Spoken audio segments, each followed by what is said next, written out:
الله الرحمن الرحيم وإذا قرأت القرآن جعلنا بينك وبين الذين لا يؤمنون بالآخرة حجابا مستورا وجعلنا على قلوبهم أكنة أن يفقهوه وفي آذانهم وقرا وإذا ذكرت ربك في القرآن وحده ولوا على أدبارهم نفورا.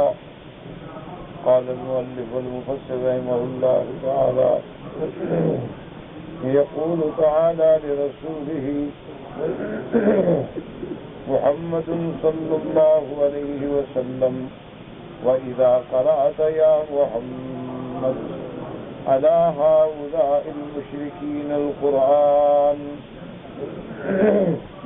جعلنا بينك وبينهم حجابا مستورا. وقال قتادة وابن زيد هو الأكنة على قلوبهم. اب مفسر رحمۃ اللہ علیہ سورۃ الاسراء کی ان آیات کی تفصیل بیان فرماتے ہیں. اللہ تبارک و تعالی نے اپنے رسول حضرت محمد مصطفیٰ صلی اللہ علیہ وسلم کو فرمایا وَإِذَا قَرَأْتَ يَا محمد، جب میرے مدنی محمد مصطفیٰ صلی اللہ علیہ وسلم آپ مشرکین پہ قرآن پڑھتے ہیں جعلنا بینک وبینہم حجابا مستورا، تو ہم آپ کے اور ان کے درمیان میں ایک چھپا ہوا پردہ کر دیتے ہیں. ایک بات ان آیات میں یہ بھی یاد رکھیں کہ اللہ تبارک و تعالیٰ نے یہ ارشاد فرمایا ہے وَإِذَا قَرَأْتَ الْقُرْآنَ جَعَلْنَا بَيْنَكَ وَبَيْنَ الَّذِينَ لَا يُؤْمِنُونَ بِالْآخِرَةِ حِجَابًا مَسْتُورًا، کہ جب آپ قرآن پڑھتے ہیں تو ان لوگوں کے درمیان اور آپ کے درمیان جو آخرت پر ایمان نہیں لائے، لا یؤمنون بالآخرہ، ورنہ کافر جو ہے مشرکین مکہ جو تھے ان کا تو اللہ پر بھی ایمان صحیح نہیں کیونکہ اللہ کے ساتھ شریک بناتے ہیں. اچھا وہ حضور کی رسالت و نبوت پر بھی ان کا ایمان نہیں، حضور صلی اللہ علیہ وسلم کو نہ تو نبی مانتے نہ رسول مانتے بلکہ نعوذ باللہ الٹا الزام لگاتے. لیکن یہاں اللہ نے بطور خاص ذکر کیا کہ لا یؤمنون بالآخرہ، کہ ان کے درمیان جو آخرت پر ایمان نہیں لے آتے، تو اس کی کیا وجہ ہے؟ ورنہ اللہ پاک یہ بھی فرما سکتے تھے کہ لا یؤمنون باللہ یا لا یؤمنون بک یا محمد آپ پر ایمان نہیں لے آتے، اللہ پر ایمان نہیں لے آتے، لیکن خاص طور پہ آخرت کا ذکر کیوں کیا؟ اس بات کو یاد رکھیں اور سمجھیں. تو اس کے بارے میں مفسرین کرام نے دو جواب لکھے. ایک جواب تو مفسرین کرام نے یہ لکھا ہے کہ من وجہ کسی نہ کسی حال میں وہ اللہ کو تو مانتے تھے، اللہ کے ساتھ شرک کرتے تھے، مانتے تو تھے کہ خدا ہے، اللہ کو مانتے تھے، تبھی تو اللہ کا کعبہ بنایا اور طواف بھی کرتے تھے اور حج بھی کرتے تھے. اور اسی طرح من وجہ وہ یہ بھی سمجھتے تھے کہ محمد مصطفیٰ سچے ہیں، یعنی آپ کی نبوت کے تو قائل نہیں تھے لیکن آپ کی صداقت کے تو قائل، آپ کی صداقت کے، آپ کی دیانت کے، آپ کی امانت کے، آپ کے جمال کے، آپ کے کمال کے سب قائل تھے. لیکن آخرت ایک ایسی چیز ہے کہ ان کا آخرت پر بالکل ایمان نہیں تھا. وہ ان کے دماغ میں کھوپڑی میں یہ بات بیٹھتی ہی نہیں تھی کہ بندہ مر جائے گا تو پھر کھڑا ہو جائے گا. یعنی یہ ان کے لیے ایک ایسا مسئلہ تھا کہ جس پر وہ بالکل منکر، ایسے بھی یہ دنیا ہے، کھاؤ پیو مر جاؤ السلام علیکم ختم ہو گیا، کہ ہماری زندگی جو ہے بس اتنا ہے جتنا موجود ہے کہ ان ہی الا حیاتنا الدنیا، اس میں ہم مرتے بھی ہیں اور پیدا بھی ہوتے ہیں، لیکن جب مر جائیں گے وما نحن بمبعوثین، ہم دوبارہ نہیں کھڑے. تو چونکہ آخرت کا وہ 100% انکار تھا، اس لیے اللہ نے خاص طور پہ آخرت کا ذکر کیا کہ لا یؤمنون بالآخرہ. ایک جواب دماغ میں یہ رکھ لیں. اور دوسرا جواب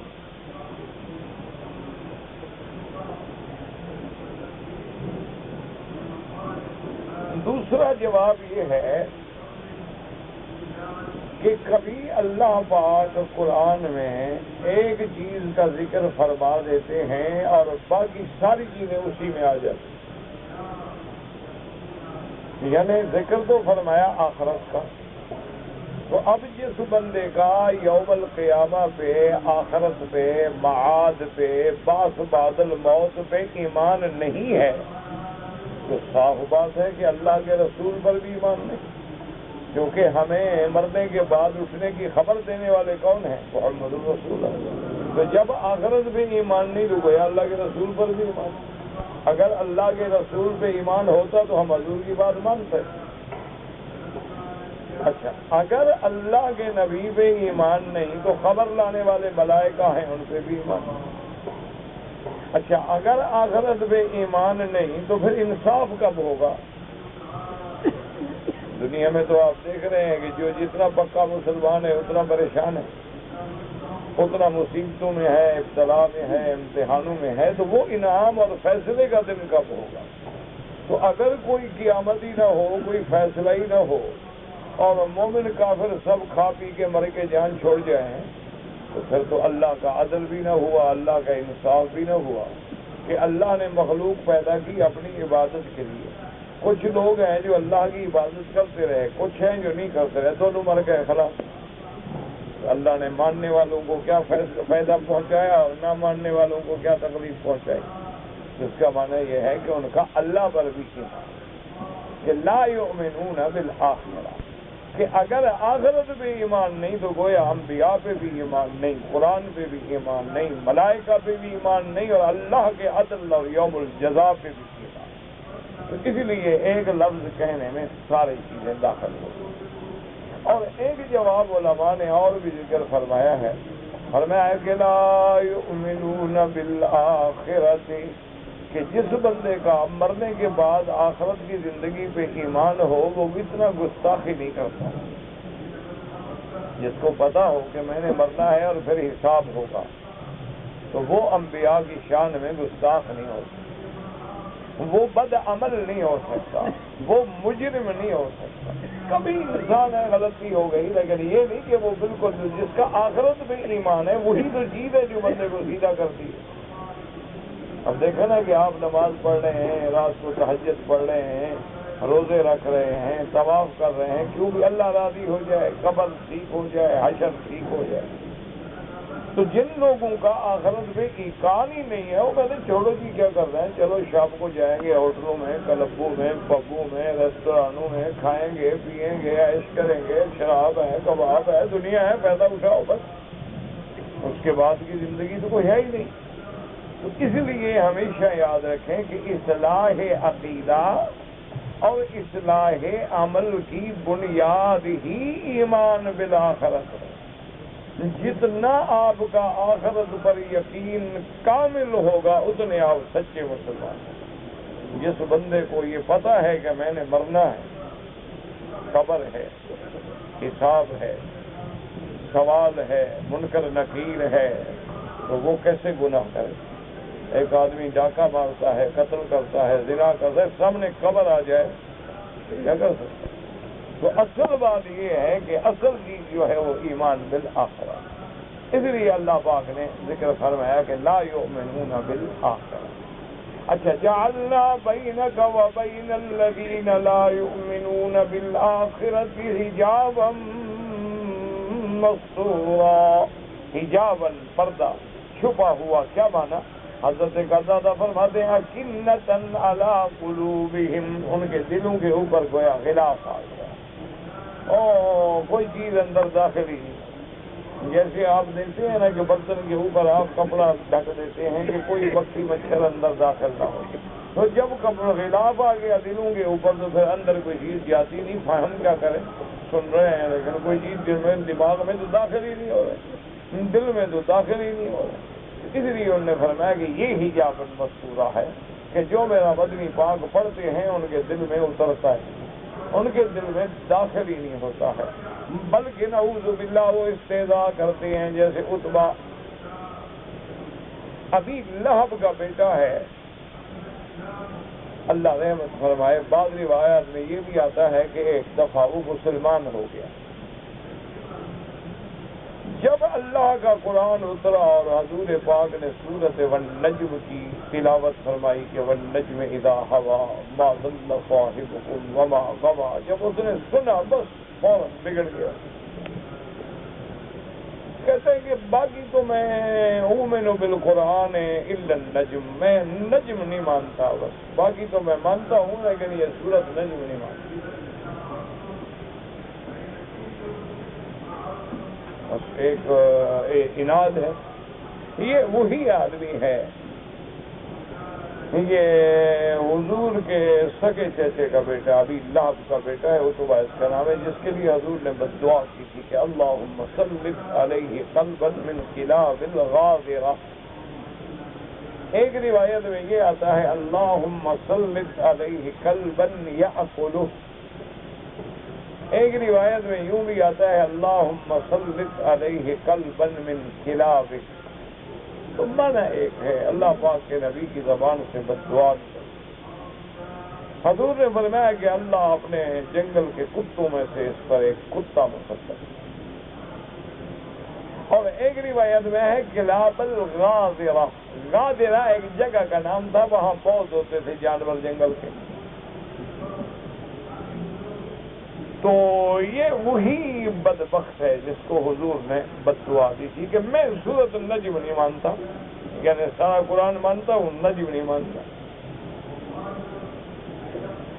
اور پھر اتفاق کی بات یہ ہے کہ کچھ عرصے کے فوراً بعد جب یہ شام کی تجارت کے لیے شام کی طرف روانہ ہوا، جب یہ غادرہ میں پہنچا نا، اسی جگہ پہ جس جگہ کا حضور نے نام لیا،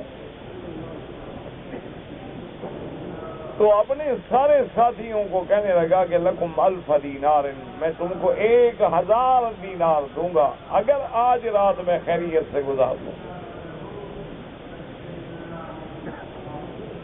یعنی اندازہ کرو، حضور کو مانتے نہیں لیکن بد دعا سے کتنا ڈرا ہوا ہے۔ کہنے لگا کہ حضور نے کہا تھا قلبا من کلاب الغاضرہ، تو یہ غاضرہ ہے،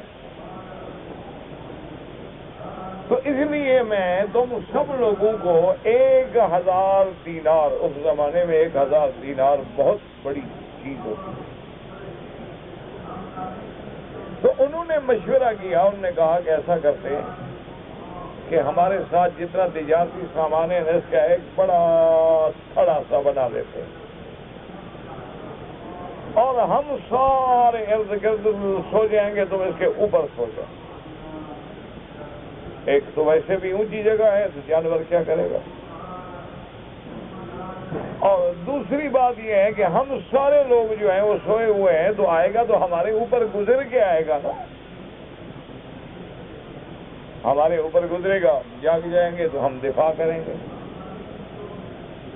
اور پھر ہمارے اوپر گزر کے کچھ سیڑھیاں تو نہیں لگی ہوئی کہ سیڑھیوں سے چڑھ جائے گا اوپر، پھر تو قریب کھڑے ہوں گے تو اوپر بھی نہیں جا سکتا۔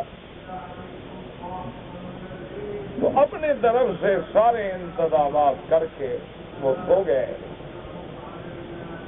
جب رات میں نیند کی غفلت ہوئی اور نیند نے ان کو اچھی طرح لپیٹ لیا، تو اسی جنگل میں سے شیر نکلا اور آگے سارے اس پنڈال کا چکر لگایا اور ایک ایک کے قریب کھڑا ہو کے سونگھے۔ دیکھو جنگل کا ایک شیر ہے لیکن محمد مدنی کے دشمن کی بو پہچانتا ہے۔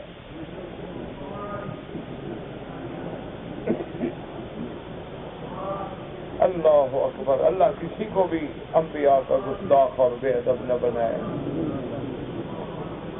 سونگتے سونگتے تسلی ہو گئی ان کو کہ وہ بدبخت ان میں نہیں ہے۔ اب دیکھو وہ کتنا سمجھدار ہے، سمجھ گیا کہ یہ جو انہوں نے اوپر ٹیلا شیلا بنایا ہوا ہے نا، وہ معلوم ہوتا ہے اوپر ہی ہے بس۔ تو پھر دور چلا گیا، یہ نہیں کیا کہ ان میں گزروں، ان وہ جاگ جائیں، قریب جاؤں، اوپر چڑھنے کی کوشش کروں، نہیں، دور جا کے جو دوڑ کے آیا اور اتنی چھلانگ لگائی کہ ان کے سب کے اوپر سے گزرتا ہوا اور اسی پہنچا فمزقہ تمزیقا، اس کو چیر پاڑ کے رکھا۔ اللہ اکبر، ابھی لہب دشمن ہے لیکن کہتے ہیں واللہ ما قال محمد شیئا الا صدق، کہتے ہیں خدا کی قسم ہے محمد مصطفیٰ کی زبان سے جو بات نکلے وہ سچ ہو۔ میرے بیٹے کے بارے میں حضور کی بددعا نکلی تھی، مجھے یقین تھا کہ تو اس لیے قرآن کہتا ہے کہ ہم ان کے وہ دلوں پہ ایک غلاف ڈال دیتے، جیسے ایک جگہ قرآن کلا بل ران علی قلوبہم، رین کا معنی ہوتا ہے ایک قسم کی میل، جس کو آپ کہتے ہیں نا لوہے پہ زنگ چڑھ جاتا ہے، وہ ہے رین۔ لوہا ہوتا ہے نا تو اوپر زنگ چڑھ جاتا، زنگ لگ جاتا ہے۔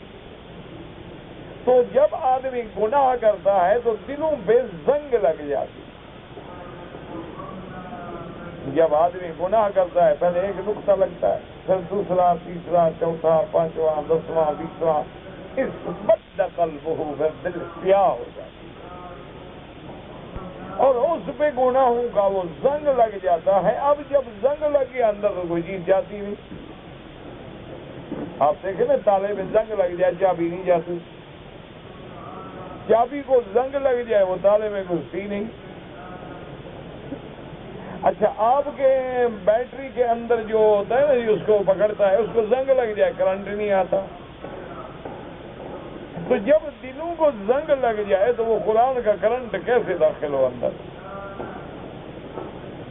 یہی وجہ ہے نا کہ ہمارے لوگ قرآن سنتے ہیں کچھ بھی نہیں ہوتا،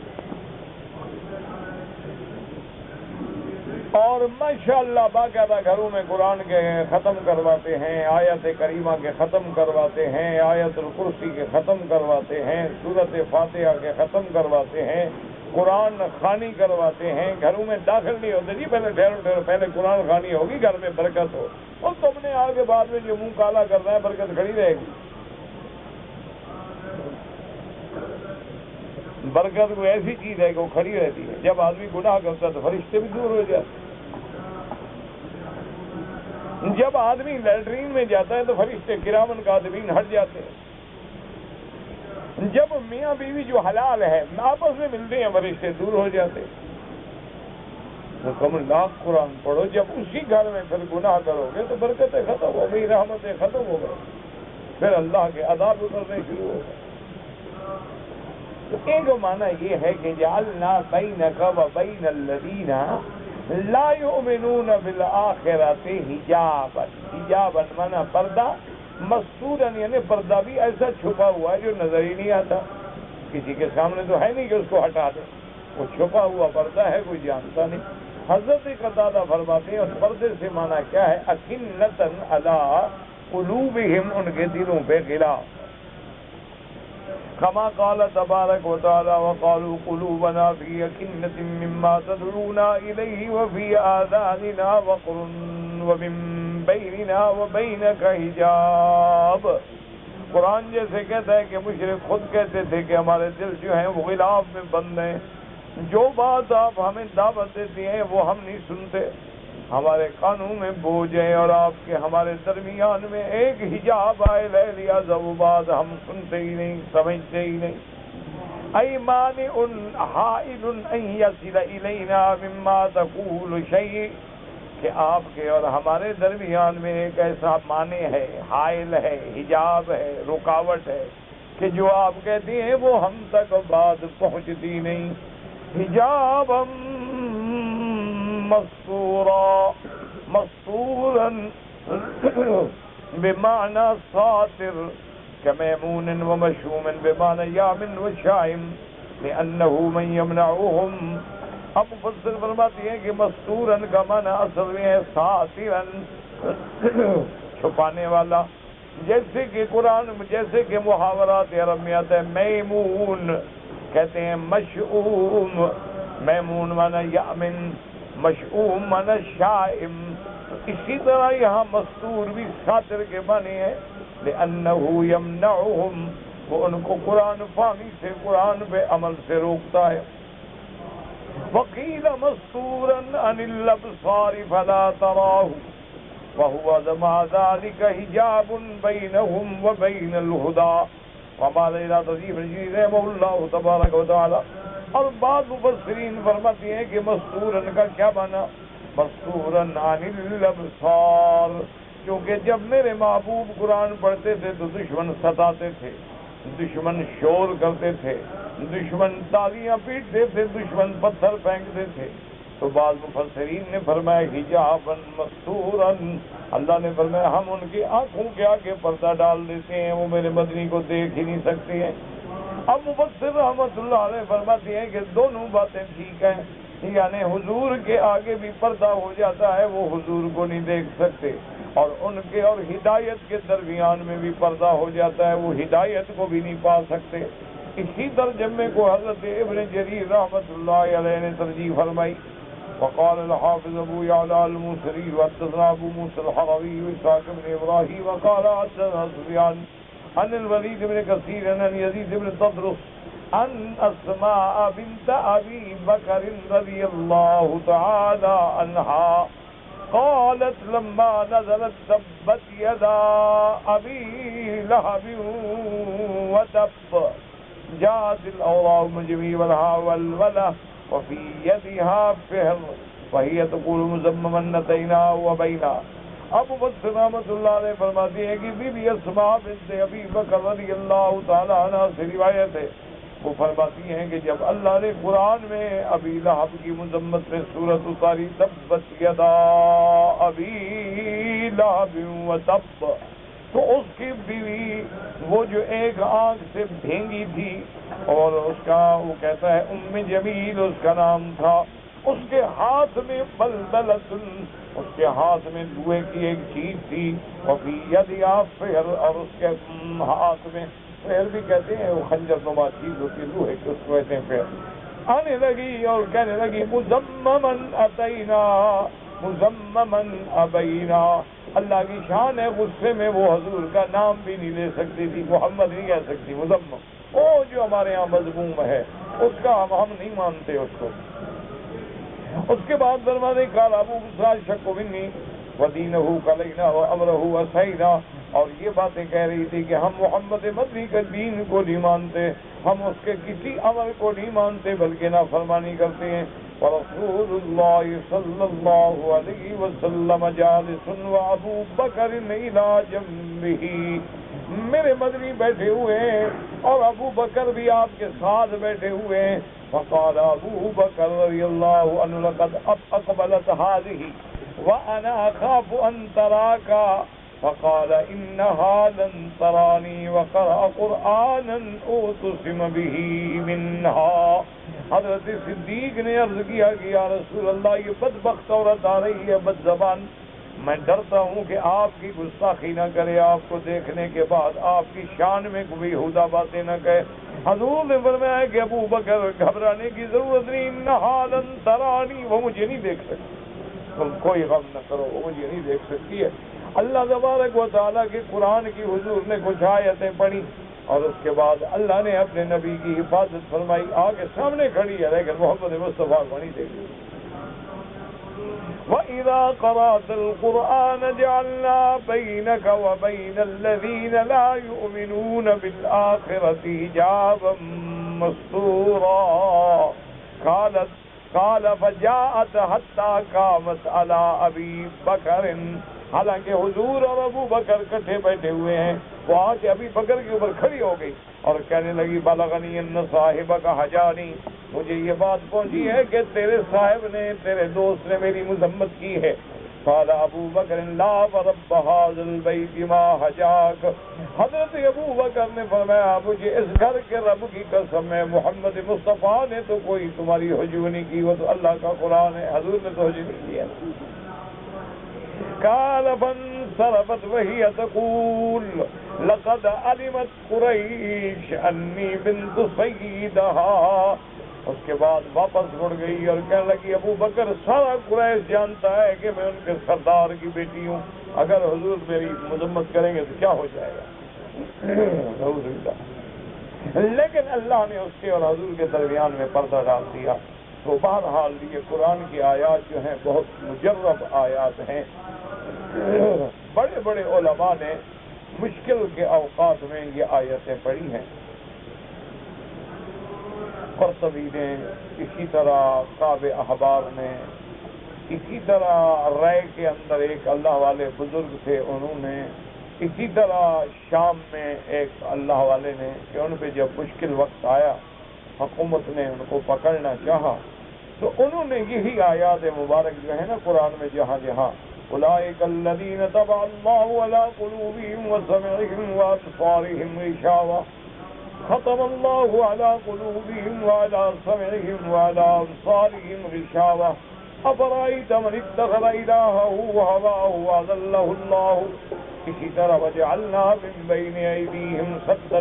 لیکن بہتر یہ ہے کہ سورۃ یاسین کے اول سے یاسین والقرآن الحکیم کے آخر تک وجعلنا من بین ایدیہم سدا ومن خلفہم سدا فاغشیناہم فہم لا یبصرون انا جعلنا علی قلوبہم اکنۃ ان یفقہوہ وفی آذانہم وقرا. تو یہ آیتیں 7 دفعہ پڑھ کے آدمی ہر طرف دم کر دے تو اللہ تبارک و تعالیٰ کی رحمت سے دشمنوں سے محفوظ ہوتا ہے اور اس کو کوئی نقصان نہیں پہنچا سکتا. اس کے بارہا تجربے ہوئے ہیں. اللہ کا قرآن تو اللہ کا قرآن، بڑے بڑے لوگوں نے اس کو آزمایا ہے. دوبارہ دوسری بات یہ بھی ہوتی ہے کہ آدمی کا یقین بھی ہو. اور ایک بات یاد رکھو کہ جب تقدیر کا فیصلہ ہو جائے نا پھر خدا کی شان آدمی پاڑ ہی نہیں سکتا. جس دن تقدیر کا فیصلہ لکھا جائے اس دن پھر کون پڑے. حالانکہ حدیث مبارک میں آتا ہے کہ 2 آیتیں ایسی ہیں جو میری امت کے لیے امان ہیں. ایک آپ نے فرمایا وما قدر اللہ حق قدرہ والارض جميعا آخر آیت تک، اور دوسری قال اركبوا فيها بسم الله مجريها ومرساها ان ربی لغفور رحیم. حضور نے فرمایا آیتان امانان لامت، میری امت کے لیے یہ آیتیں امان ہیں کہ اگر کوئی آدمی ان کو پڑھے گا تو امان میں رہے گا. اللہ کی امان میں، حتیٰ کہ جہاز میں ہے، گاڑی میں ہے، ڈرائیو کر رہا ہے، اللہ کی رحمت سے اللہ حادثوں سے بچائیں گے. اللہ تبارک و تعالی حادثوں سے حفاظت فرمائے. تو لیکن جب تقدیر کا لکھا ہوگا تو اس دن پڑھائی دی جائے گا. یہ تو اللہ کی بندی ہے. لیکن پھر بھی یہ تو نہیں ہے کہ آدمی چھوڑ دے، آدمی ضرور پڑھے. جو دعا حتیٰ کہ کعب احبار فرماتے تھے کہ اگر اللہ نے مجھے یہ کلمات نہ سکھائے ہوتے تو یہود جو میرے دشمن ہیں نا یہ تو جادو کے زور سے مجھے گدھا بنا دیتے. لیکن اللہ نے چونکہ مجھے یہ کلمات سکھائے ہیں تو ان کا جادو مجھ پہ نہیں چلتا. اعوذ بکلمات اللہ التامات من شر ما خلق ومن شر ما ذرا وبرا.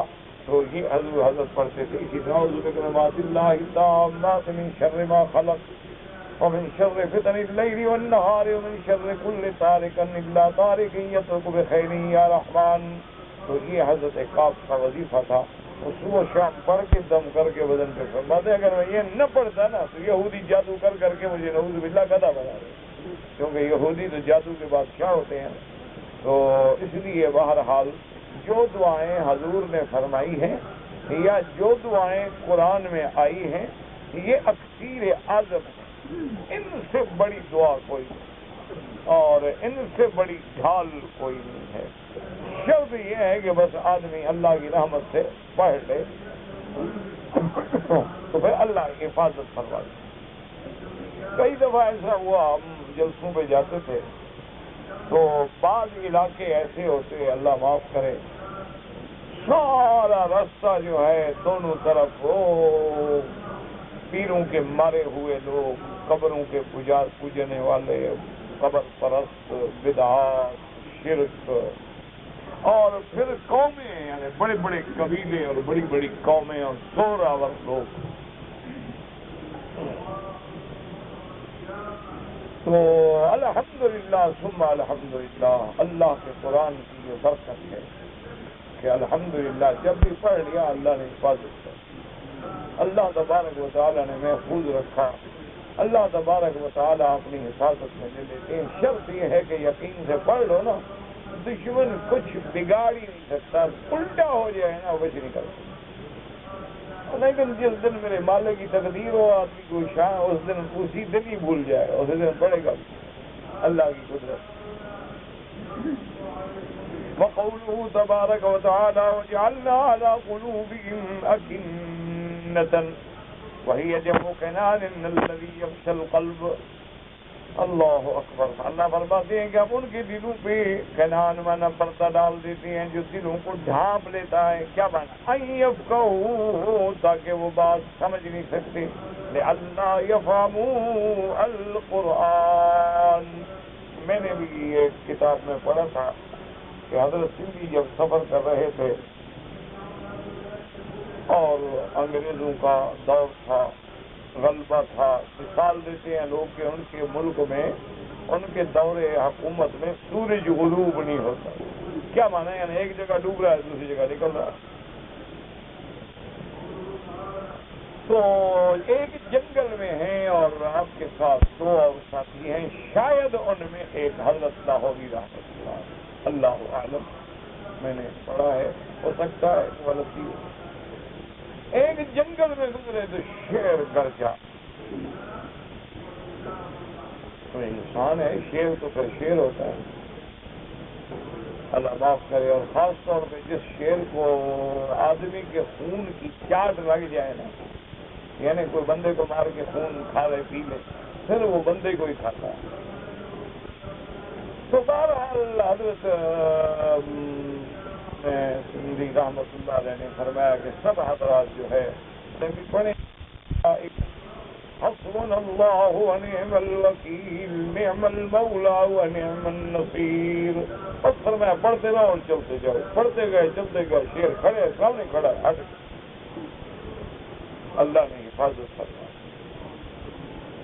تو ہم جو ہے نا, یاد رکھا کرو, کبھی کبھی جو باتیں کرتے ہیں نا, ہم ان جاہل پیروں کے وظیفے نہیں مانتے جو انتر منتر جنتر پڑھتے ہیں نا, یہ ہندو والے جوگیوں والے, علم غلم کوئی پتہ ہی نہیں کیا کہہ رہے ہیں. ان کو ہم نہیں مانتے, وہ منع ہے اور کفر و شرک. جو اللہ کا قرآن ہے آمنا و صدقنا, یا جو حضور پاک نے خود دعائیں سکھائی ہیں آمنا و صدقنا, ان کا کیا انسان. اچھا, ہمارے بہت سارے بزرگوں کی تو یہ عادت ہوتی تھی کہ جو آدمی آیا نا, جیسی بات کی اسی طرح کی قرآن کی ایک آیت بتا دی, بس بھائی تم یہ پڑھا کرو, بس اللہ اس کا کام کرو. ایک آدمی بیمار ہے, کارم پہ اپنی وسن یا انت ارحم الراحمین پڑھا کرو. ایک آدمی نے کہا جی میرے مخالف بڑے تکڑے ہیں, بڑے زور والے ہیں, میں غریب ہوں, میری کوئی رب انی مغلوب فانتصر پڑھا کر. کوئی آدمی آیا, اس نے کہا جی میرا تو آدمی قید میں ہے, بے گناہ ہے, جیل میں پڑا ہے, کوئی ہمارا مدد, لا الہ الا انت سبحانک انی کنت من الظالمین پڑھا کرو. اگر مچھلی کے پیٹ سے بندہ نکل آتا ہے تو جیل خانہ کیا ہے. تو اس طرح بعد ہمارے بزرگوں کا, اکابر کا یہ طریقہ تھا کہ لوگوں کو قائل رکھیں کہ ہم اگر دھتکار دیں گے تو یہ تو مشرکوں کے پاس جائیں گے, یہ تو پھر اہل بدعت کے شکار ہو جائیں گے. لہذا وہ یہ کرتے تھے کہ حسب حال جو اس کی آیت ہے اس کو بتلا دیں. ایک دفعہ لکھتے ہیں کہ ایک بزرگ کی خدمت میں ایک بندہ آیا, اس نے کہا حضرت 7 دن ہو گئے مجھے نیند نہیں آتی. میں نے جو دوا میری طاقت میں تھے میں نے کر لی, ڈاکٹروں کے پاس گیا ہوں, ٹرانکولائزر لیے ہیں, اور حکیموں کے پاس گیا ہوں, کوئی کہتا ہے خشخاش کا تیل ڈالو, بادام روغن ڈالو, پتہ نہیں کیا کیا بلائیں ڈالو, سارے کر چکا ہوں, نیند لیا. آپ نے فرمایا اللہ کے بندے کون سی بڑی بات. اللہ کے قرآن میں سورۃ کہف میں آئے تھے فَضَرَبْنَا عَلَىٰ آذَانِهِمْ فِي الْكَهْفِ سِنِينَ عَدَدًا. اللہ فرماتے ہیں ہم نے اصحاب کہف کے کانوں پہ پردہ ڈال دیا تاکہ سوتے رہیں آرام سے, ان کو کوئی کھٹکا نہ فرمائے یہ رات کو پڑھتے رہو, نہیں رہے پڑھتا ہے پڑھتے سو. اسی رات نیند آ گئی۔ اسی طرح ایک دفعہ ایک بزرگ کی خدمت میں ایک آدمی آیا، وہ میرے ساتھ، میں بھی ساتھ تھا، ایک ہی ٹرین میں ہم بیٹھے تھے۔ انہوں نے کہا حضرت مجھے آج 15 دن ہو گئے ہیں، مجھے نیند نہیں آتی ہے، بس ایسے جھٹکا لگتا ہے بس۔ مہربانی فرمایا وجعلنا نومکم سباتا وجعلنا اللیل لباسا، یہ آیت پڑھتے رہو، پڑھتے پڑھتے ہمارے سامنے سو گیا۔ اب گاڑی 4-6 گھنٹے کے بعد جب اسٹیشن پہ پہنچی تو اس کو ہم نے ٹانگوں سے کھینچ کے اٹھایا، ابھی اٹھو، اٹھے ہی نہیں۔ وہ کئی دن کا جاگا ہوا تو تھا نا بیچارہ۔ تو اللہ کا قرآن ہے، یہ علماء کی شان ہوتی تھی کہ وہ کہتے تھے کہ بس ابو کو حدیث بتا دو، حضور کی دعا بتا دو، قرآن کی آیت بتا دو، تاکہ اس کا کام بھی ہو جائے اور یہ مشرکوں سے بھی بچ جائے، یہ غلط لوگوں کے ہاتھ میں نہ چلا جائے۔ اگر ہم ٹھکرا دیں گے یہ جائے گا، کوئی ڈھونڈے گا جوگی موگی، کوئی اسم اعظم والے، کوئی رمل والے، کوئی جفر والے، وہ بیٹھے ہیں جناب اتنا بڑا منہ کھول کے پیسے لوٹنے کے لیے۔ تو اس لیے ہمیشہ قرآن پر تو ہمارا ایمان ہے، اس سے بڑی نعمت کائنات میں کوئی نہیں، اللہ کا کلام ہے۔ اس لیے فرماتی وہ فی آذانہم وقرا، وقر مانا وهو الذکر الذی یمنع سماع القرآن سماعا فهم یعتدون به، قرآن اللہ پاک فرماتے ہیں ان کے کانوں میں بوجھ رکھ دیتے ہیں۔ کیا مانا؟ یعنی وہ قرآن تو سنتے ہیں لیکن ایسا سننا جس سے نفع نہیں اٹھاتے۔ اصل سننے کا معنی ہوتا ہے کہ آدمی بات مانے، جیسے آپ کہتے ہیں جی میں نے تو بچے کو بڑا سمجھایا، میری تو سنتا ہی نہیں۔ اب معنی کیا ہے؟ یعنی مانتا ہی۔ اس کے بعد جناب فرماتے ہیں وَقَوْلُهُ تَبَارَكَ وَتَعَالَى وَإِذَا ذَكَرْتَ رَبَّكَ فِي الْقُرْآنِ وَحْدَهُ، أي إذا وحدت الله في تلاوتك وقلت لا إله إلا الله، جب آپ اللہ کی توحید کی آیات پڑھتے ہیں قرآن میں اور جب آپ ان کو لا الہ الا اللہ کی دعوت دیتے ہیں تو یہ پیٹھ دے کے بھاگتے ہیں۔ وَلَّوْا عَلَىٰ أَدْبَارِهِمْ نُفُورًا، أي أَدْبَرُوا رَاجِعِينَ، نفور جمع نافر کا، خروج جمع قائد، وَيَجُوزُ أَن يَكُونَ مصدر من غیر الفعل، یا تو نفور جمع ہے نافر کی جیسے خروج جمع ہے قائد کی، یا نفوراً مصدر ہے علماء نحو کے نزدیک، واللہ اعلم۔ کما قال تبارک وتعالی وَإِذَا ذُكِرَ اللَّهُ وَحْدَهُ اشْمَأَزَّتْ قُلُوبُ الَّذِينَ لَا يُؤْمِنُونَ بِالْآخِرَةِ، قال قتادة في قوله وإذا ذكرت ربك في القرآن إن المسلمين لما قالوا لا إله إلا الله، مسلمان جب توحید بیان کرتے انکر ذلك المشركون وقبضت عليهم فضاف إبليس جنوده فأبى الله إلا أن يمزيها ويعليها وينصرها ويظهر على من ناواها إنها كلمة من خاصم بها فلج ومن قاتل بها نصر إنما يعرفها أهل هذه الجزيرة من المسلمين الذي يقطع الراكب في ليال قلائل ويسير الدهر في فيام من الناس لا يعرفونها ولا يقرون بها۔ ابو بصر رحمۃ اللہ علیہ فرماتی ہیں اللہ پاک نے اپنے اس کلمے کو ہر حال میں چلانا ہے، ہر حال میں بلند کرنا ہے۔ اللہ پاک نے اپنے اس کلمے کی مدد فرمانی ہے، اللہ پاک نے اس کو غالب کرنا ہے جو اس کلمے پہ یقین رکھے گا۔ یہ ایسا کلمہ ہے کہ جو اس کے ساتھ جھگڑا کرے گا تو کامیاب ہوگا، جو اس کے لیے قتال کرے گا تو اللہ مدد فرمائیں گے۔ اور یہ جزیرہ مسلمانوں کا جانتا ہے کہ یہ اسی کلمے کی برکت ہے کہ اللہ نے پوری دنیا پہ اسلام کو غالب کر دیا۔ قول آخر فی الآیت وروى ابن جریر حدثني الحسین بن محمد الزارع قال حدثنا روح بن المسیب ابو رجاء الكلبی حدثنا عمرو بن مالک ان بالجوزاء ان ابن عباس وَإِذَا ذَكَرْتَ رَبَّكَ فِي الْقُرْآنِ وَحْدَهُ وَلَّوْا عَلَىٰ أَدْبَارِهِمْ نُفُورًا يَنْهُمُ الشَّيَاطِينُ، کہ جب آپ قرآن پڑھتے ہیں تو شیطان بھاگتے ہیں۔ فَهَذَا غَرِيبٌ جِدًّا فِي تَفْسِيرِهَا وَإِلَّا فَالشَّيَاطِينُ إِذَا قُرِئَ الْقُرْآنُ او نودی بالاذان او ذکر اللہ انصرفوا. مفسر فرماتے ہیں اس میں تو کوئی شک نہیں ہے کہ جب اذان ہوتی ہے، جب قرآن پڑھا جاتا ہے، جب اللہ کا ذکر ہوتا ہے تو شیطان بھاگتے ہیں. لیکن اس آیت کا تعلق شیاطین سے نہیں ہے، بلکہ اس آیت کا تعلق جو ہے وہ مشرکین سے ہے. واللہ اعلم.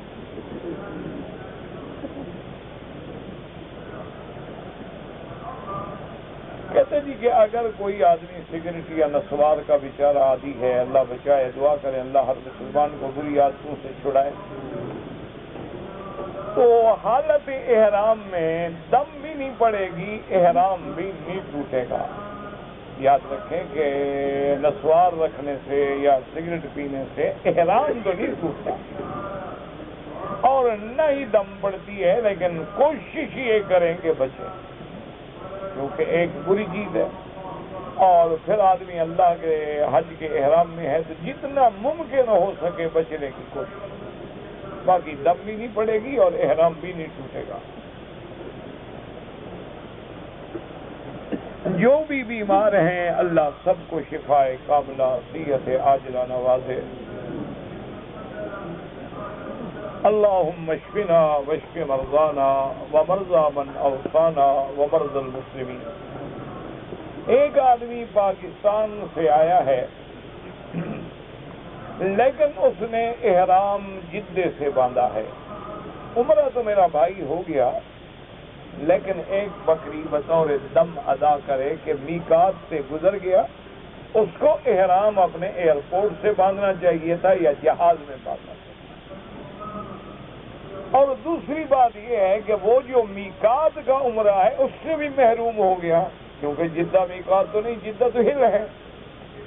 تو بہرحال اس کو ایک دم بھی دے اور آئندہ یہ غفلت نہ کیا کریں. اگر آپ کو ایئرپورٹ پہ اپنی کوئی ٹور شور دکھلانی ہوتی ہے سوٹ پہن کے، تو 2 چادریں ایک شاپر میں ساتھ رکھ لیں، اور جب جہاز قریب آتا ہے 1-2 گھنٹے 1.5 گھنٹے کا سفر باقی ہو تو آپ وہیں بیٹھے بیٹھے وضو بھی نہ ہو، نفل بھی نہ پڑھیں، کوئی بات نہیں، کوئی سیٹ پر بیٹھے بیٹھے کپڑے بدل کے چادریں باندھ کے لبیک اللہم لبیک لبیک لا شریک لک لبیک. کوئی ضروری نہیں ہوتا کہ وضو کی جگہ نہیں ہے جی میں جناب 2 رکعت کہاں پڑھوں. کیا 2 رکعت، وہ تو نفل ہے، پڑھو پڑھو نہ پڑھو نہ پڑھو. غسل کا موقع ملے کر لو، نہ ملے نہ کرو. وضو کا موقع ملے کر لو، نہ ملے نہ کرو. حتیٰ کہ اگر کوئی آدمی مثلا میں جس لباس میں بیٹھا ہوں، اب میرے پاس کپڑے نہیں اور احرام باندھنا ہے تو کیا کروں؟ تو اسلام اتنا وسیع دین ہے کہ وہ مجھے اجازت دیتا ہے کہ میں بنیان نکال لوں، یہ توپ بھی نکال لوں، پجامے میں بیٹھا رہوں، جراب وغیرہ اتار لوں، اسی توپ کو کندھے پہ ڈال لوں اور لبیک اللہم لبیک لبیک لا شریک لک لبیک، اور جب جدے اتروں چادر باندھ، کوئی مسئلہ. اور نیت اگر ہو نا پھر اللہ مدد کر دو. ایک دفعہ سفر میں تھے، ہوائی جہاز میں تھے، میرے پاس احرام نہیں تھا. 2-4 دفعہ تو مجھے بھی شیطان نے رگڑا دیا کہ یار کوئی بہانہ بنا لو، نہیں باندھتے ہیں احرام. مولویوں کے پاس بہانے تو بہت ہوتے ہیں. تو پھر میں نے کہا یار اب تو آج کل تو میری تکلیف ہے نا، مجھے عمرہ گھٹنوں کی وجہ سے بڑا ایک مسئلہ ہے میرے لیے، اللہ سے دعا کیا کریں اللہ شفا کر دے. تو میں نے کہا یار کیا ہے، احرام تو باندھنا ہے. خیر بہرحال میں نے کہا بالکل احرام باندھنا ہے، اعوذ باللہ من الشیطان الرجیم جان چھوٹی.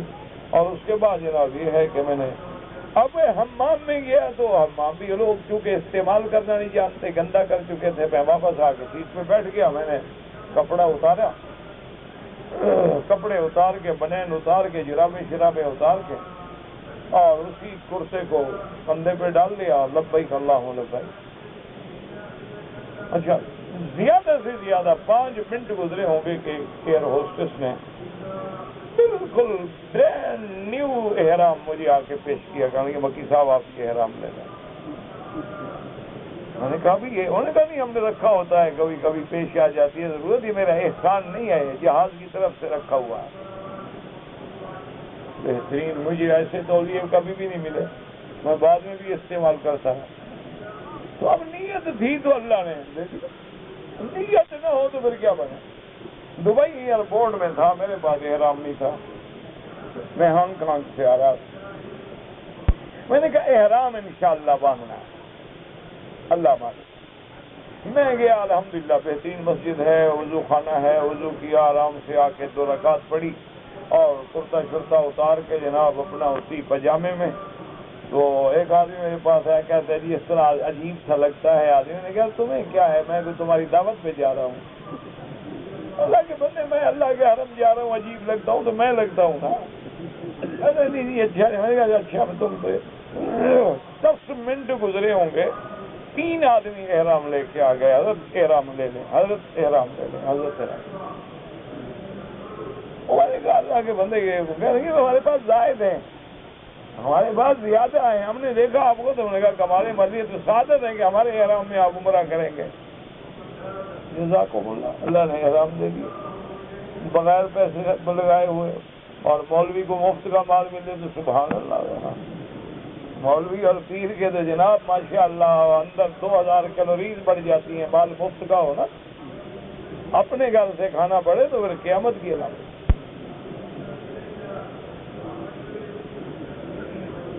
تو اب نیت کیا کرو، یہ سب جھوٹ ہے، میں نہیں مانتا احرام نہیں تھا جی، وہ چادریں سامان میں رہ گئی، وہ فلاں چیز، وہ جی وہ سامان اندر چلا گیا، تو اندر نہیں چلا گیا، سامان صرف اندر چلا گیا۔ تیری نیت تو 2 چادریں یار ساتھ رکھنے میں کون سا پہاڑ ہے؟ 20 کلو حاجی 20 کلو کندھے پہ ہوتا ہے، 20 کلو ہاتھ میں ہوتا ہے، 40 کلو وزن کرا چکے ہوتے ہیں، جہاز ڈول جاتے ہیں ان کے وزن میں۔ صرف احرام کی 2 چادریں نہیں رکھ سکتے، نیت خراب ہے۔ دعا کرو اللہ نیتوں کو ٹھیک کرے۔ میرا بھائی ہے، دشمنی کی وجہ سے دماغی توازن اڑ گیا ہے، اللہ شفا عطا فرمائے، اس کا علاج بھی کراؤ۔ اور قرآن پاک میں ایک آیت ہے وَاصْبِرْ وَمَا صَبْرُكَ إِلَّا بِاللَّهِ وَلَا تَحْزَنْ عَلَيْهِمْ وَلَا تَكُ فِي ضَيْقٍ مِّمَّا يَمْكُرُونَ إِنَّ اللَّهَ مَعَ الَّذِينَ اتَّقَوْا وَالَّذِينَ هُمْ مُحْسِنُونَ۔ یہ آیت جو ہے نا بار بار پڑھ کے اس پہ دم کرو، اور پانی پہ اور پلاؤ اور نہلاؤ، اور انشاءاللہ 5-6 دن میں ٹھیک ہو جائے۔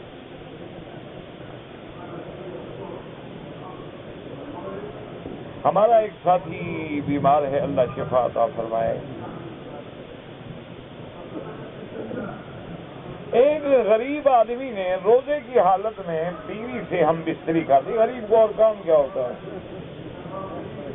تو بہرحال اب جناب یہ ہے کہ وہ کفارہ ادا کریں، 2 مہینے کے روزے رکھیں لگاتار۔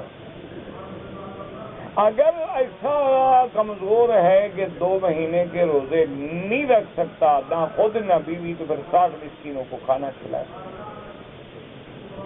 اور اگر غریب ہے تو ساتھی مدد کریں اس کی، تاکہ وہ 60 مسکینوں کو کھانا کھلا کے کفارے سے نکل جائے۔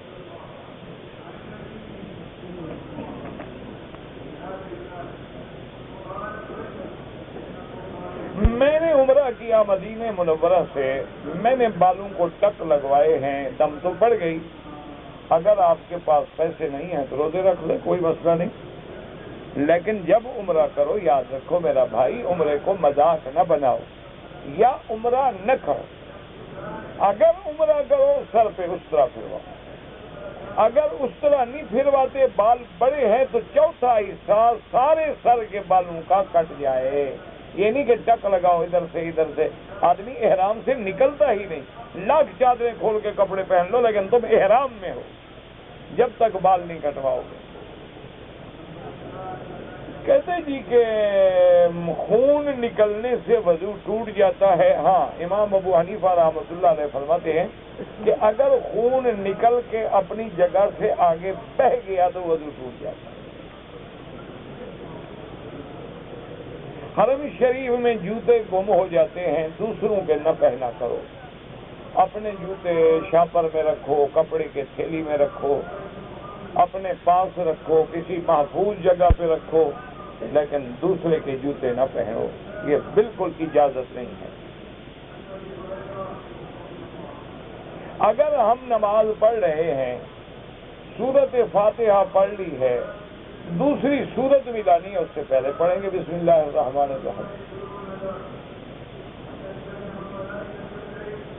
میں 7 مہینے سے بے روزگار ہوں، اللہ پاک مشکل حل فرمائے، بس تم استغفار پڑھتے رہو، مایوس نہ ہوں، یہ سب اللہ کی طرف سے امتحان ہوتے ہیں، جب اللہ رزق کھولیں گے تو یہ 7 مہینے کا رگڑا جھگڑا بھی نکل جائے گا۔ کوئی غم نہ کرو، بس اللہ سے مانگتے رہو، اللہ پہ یقین رکھو۔ یہ گناہ ہے نا، کبھی ذرا حساب بھی کیا کرو کہ کتنے مہینے ہم نے گناہوں میں گزارے ہیں، آخر اللہ نے دھونا تو ہے نا ہمارے گناہوں، رگڑا تو لگے گا نا۔ بغیر وضو کے قرآن کا ہاتھ لگانا جائز نہیں، ہاں صرف تفسیر ہے دوسری زبان میں لکھی ہوئی تو علماء کہتے ہیں جائز ہے، لیکن اس میں قرآن لکھا ہوا نہ ہو، مس نہ کرو، لا یمسہ الا المطہرون۔ ایک آدمی نے جھوٹی قسم کھائی ہے تو اگر اس کو اب ندامت ہے، شرمندگی ہے، استغفار کرے اور کفارہ بھی ادا کرے، 10 مسکینوں کو کھانا بھی کھلائے۔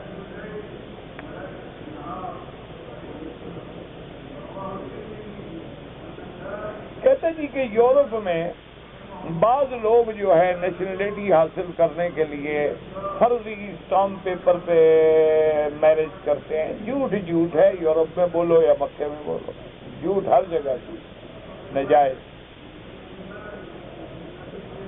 اور ان چکروں میں پڑھنا بھی نہیں، وہ جو اسٹامپ پیپر پہ شادی کرنے والیاں ہوتی ہیں نا، ان کے 10 شوہر پہلے بھی ہوتے ہیں، پکڑے جاؤ گے تو جیل میں پڑے رہو گے۔ ان چکروں میں کبھی نہ پڑنا، کرنی ہو تو وہاں شادی کی کمی ہے، 1 ڈھونڈو 1000 ملتے ہیں۔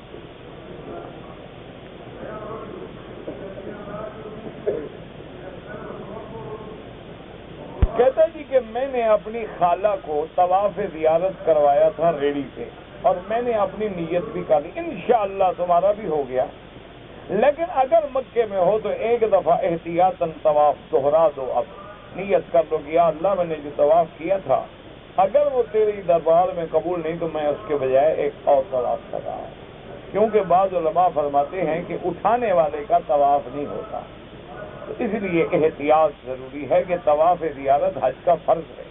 انشاءاللہ تیرا طواف ہو گیا، کیونکہ تو نے اٹھایا تھوڑا ہے، ریڑی میں ہے، تو اپنا چل رہا ہے، وہ ریڑی چل رہی ہے تو، لیکن اگر مکے میں ہو تو ایک طواف کرنا آج کل کیا مشکل ہے، 10 منٹ میں طواف ہو جاتا ہے۔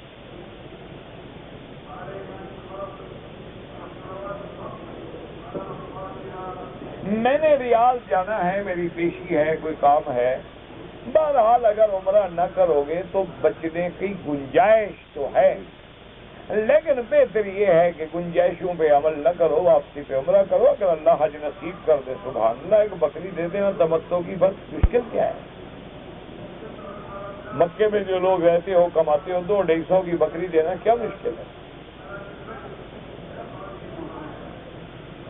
ایک آدمی کی بیوی بھی ہے، بچے بھی ہیں، اور وہ دوسری شادی کرنا چاہتا ہے، لیکن نیت یہ ہے کہ طلاق دے دوں گا 3 مہینے کے بعد، ایسی شادی نہ کرو، یہ تو پھر نکاح موقت ہو گیا نا، کہ ٹیمپریری نکاح کر رہے ہو، یہ نہ کرو، نکاح کرنا ہے تو بندوں کی طرح کرو، انسانوں کی طرح۔ اچھا 3 مہینے میں طلاق دے دو، اگر اس کو حمل ٹھہر گیا پھر کیا کرو گے؟ عقل کرو، ایسے تماشے نہ کرو، نکاح کرنا ہے باقاعدہ کرو، نہیں کرنا ہے نہ کرو۔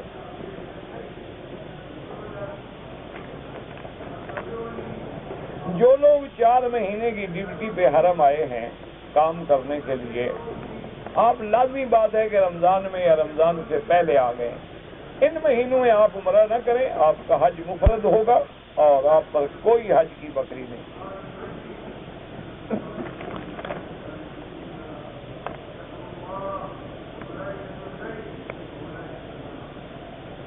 کہتے ہیں کہ جی یہاں کنٹیکی وغیرہ میں جو مرغی ہوتی ہے یہ مشین سے ذبح ہوتی ہے، اللہ عالم، میں تو جانتا نہیں، اگر آپ کو تسلی ہے کہ یہ مشین کا ذبیحہ ہے نہ کھائیں، بالکل بچیں، اور بلکہ جو کمپنیاں ہیں متعلقہ ان کو بھی بتلائیں، یعنی جو ذمہ دار لوگ ہیں ان کو لکھ کے بھیجیں، لیکن دلیل ہو کہ یہ کنٹیکی کا گوشت یا مرغی کس ملک سے منگواتے ہیں، کیونکہ میں نے ایک دفعہ پتہ کیا تھا تو بعض لوگوں نے کہا کہ یہ جنوبی افریقہ سے منگواتے ہیں۔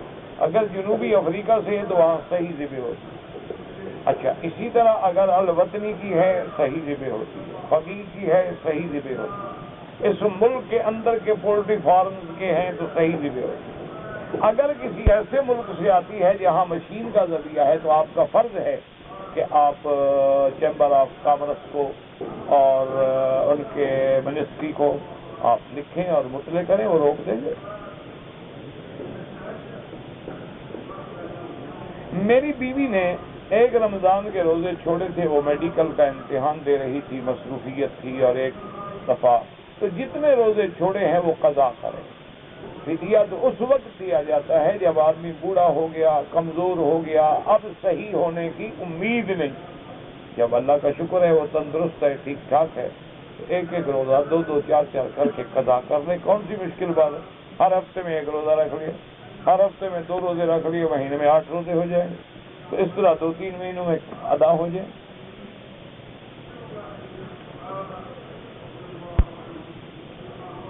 قربانی علیحدہ ہے، حج کی بکری علیحدہ ہے۔ اب دیکھو نا، جو آدمی صاحب نصاب ہے حج نہ کرے، قربانی تو کرے گا نا۔ قربانی الگ چیز ہے، حج کی بکری الگ چیز۔ جو آدمی شوال میں عمرہ کر چکے ہیں ان کا حج تمتع ہوگا اور ایک بکری تمتع کی دینی ہوگی۔ میری والدہ نے 40-45 سال پہلے قرآن پڑھا تھا، لیکن پڑھنے میں غلطیاں ہیں اور وہ درست بھی نہیں ہو سکتی۔ بہرحال کوشش کرو، نہ ہوں کوئی بات نہیں۔ حضور کی حدیث ہے، جو آدمی کوشش کرتا ہے اللہ اس کو ڈبل اجر عطا فرمائے۔ کوشش کرتے رہو، صحیح کرتے رہو، باقی اللہ مالک۔ حضرت ابراہیم پہ قربانی نازل ہوئی تھی اور جو جانور ذبح کیا گیا تھا اس کا گوشت کس نے کھایا تھا؟ میں نے نہیں کھایا،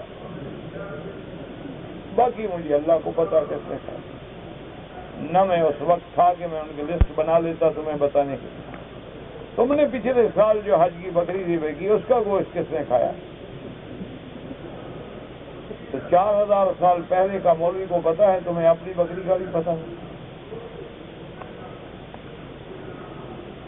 کھائے نہ کھائے، یہی تو وہ دلیل ہے کہ ہم نے اللہ کے حکم کی تعمیل کرنی ہے۔ ذبح ہو گیا ہو گیا۔ اچھا، وہ جنت سے آیا تھا، اللہ کسی کو کھانے بھی نہ دے، کیونکہ جنت کی چیزیں تو آخرت میں ملیں گی، دنیا میں کوئی کھا ہی نہیں سکتا۔ وَفَدَيْنَاهُ بِذِبْحٍ عَظِيمٍ، جبریل لے کے آئے، اور بعض روایات میں ہے کہ وہ جنت کا میڈھا تھا، یعنی دمبا تھا۔ تو جنت کا دمبا ہمیں تھوڑا ملے گا، ابھی ہو تو آخرت میں کھانے کو ملے گا۔ بس ذبح ہو گیا، قربانی ہو گئی۔ ایک عورت فوت ہو گئی، بیماری کے دوران میں نمازیں قضا ہو گئی، اللہ معاف فرمائے۔ امام ابو حنیفہ رحمۃ اللہ علیہ کے نزدیک ہے کہ ہر نماز کا صدقہ فطر کے مطابق فدیہ خیرات کر دینا، خود خیرات کر دینا، یعنی مولوی کو نہ دینا۔ مولوی آ جاتے ہیں نا ہیلا اسکات والے، صدقات کر رہے ہیں،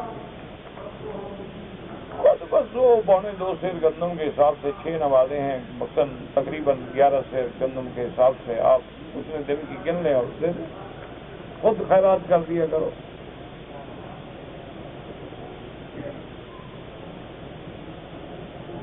کہتے ہیں جی کہ حنفی پڑھتے ہیں فاتحہ اور شافعی نہیں پڑھتے، کیا حضور سے دونوں طریقے ثابت ہیں؟ دونوں حدیثیں ثابت ہیں۔ طریقے کیا؟ حدیثیں ثابت۔ ایک حدیث میں ہے حضور نے فرمایا کہ فاتحہ کے بغیر نماز نہیں ہوتی، تو اس کا معنی یہ ہے ہر نماز میں فاتحہ تو ہے۔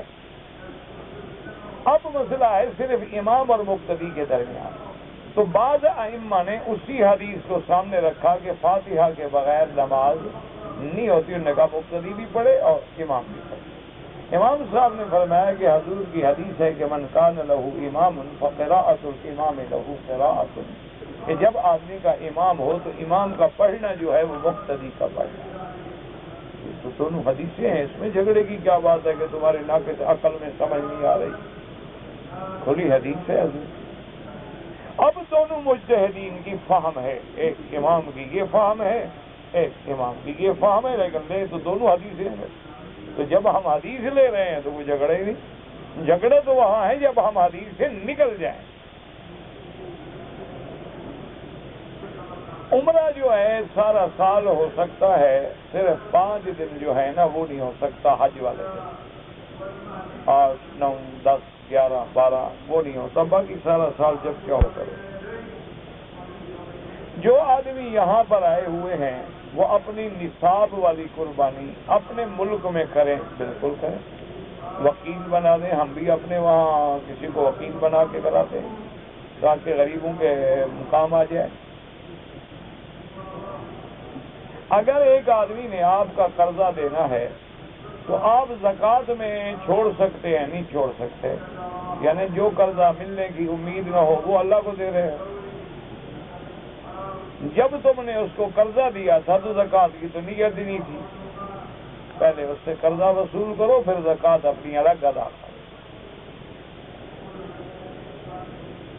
اگر طواف الوداع نہیں کیا، حج کے بعد واپس چلا گیا تو ایک بکری دم دینی ہوگی۔ اگر قربانی سے پہلے بال کاٹ دیا، یعنی اگر حاجی ہے احرام باندھا ہوا، تو اس کے لیے امام ابو حنیفہ رحمۃ اللہ علیہ فرماتے ہیں کہ ترتیب واجب ہے کہ پہلے کنکری مارے، پھر قربانی کرے، پھر بال منڈوائے۔ اگر آگے پیچھے کرے گا تو ایک بکری دم دینی پڑے۔ اور بعض ائمہ فرماتے ہیں کہ اگر ترتیب پر عمل نہ ہو، پہلے قربانی ہو گئی، پھر کنکری ماری، پھر بال پوتے رہے، کوئی حل نہیں، لیکن سب کہتے ہیں کہ ترتیب افضل ہے، کہ حضور نے خود تو ترتیب پہ عمل فرمایا ہے۔ ہمارے باپ دادا جو مر گئے ہیں ان کے لیے ہم قرآن پڑھ کے ثواب بھیجیں، انشاءاللہ ملے گا۔ 15 شعبان کی رات بالکل عبادت کریں، باقی یہ بدعت ہے کہ قبروں میں جاؤ اور فلاح کرو، عبادت کریں، دعائیں مانگیں۔ اگر میں اپنے والد کے لیے یا دادا کے لیے عمرہ کروں، بالکل کرو، عمرہ کرو، حج کرو، سب جائز ہے۔ اللہم صلی علی محمد وعلی آل محمد وبارک وسلم۔ یا الہ العالمین، یا ارحم الراحمین، یا شافی الامراض، اللہ سب بیماروں کو شفا عطا فرما۔ یا اللہ ہم سب کی بیماریاں دور فرما۔ یا اللہ تعدم حیات کسی کا محتاج نہ فرما۔ یا اللہ خاتمہ ایمان سے فرما۔ یا الہ العالمین، یا ارحم الراحمین، بے حیاؤں کو حیا عطا فرما، بے دینوں کو دین عطا فرما، بے اولادوں کو اولاد عطا فرما، جن کی اولاد ہے ان کو صالح بنا، قرض داروں کے قرض عطا فرما،